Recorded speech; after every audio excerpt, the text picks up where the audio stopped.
Kırgızistan'ın ot kazangan artisti Rinat Hamadiyev. Qarşılığınızlar. Hayırlı gün, hürmetli yoktaşlarımız, şallı konaklары, şın көңілден motor бейрем, сабанды бейремлер білесіне құтыларға рұқсаттық, сізге исәнлік, саулық, бақыт, шатлық, бейремлер мүбәрәк болсын. Әйдәңіз біргелеп жырлаймыз ма? Мына шыл жилетті жейлерге бағыштап. Әйдәңіз біргелеп жырлаймыз.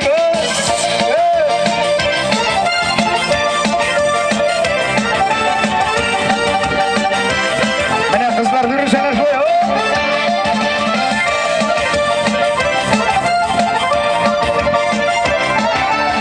Kızlar öyle bir iyiyiz. Oynar arasına giden idim şilekli. Şıradında aç bitti. Yalıtını saldım yürekte. Şilekli şeyler. Olum kolmam yerde.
Молодцы жігітлер, қызлар, рахмет.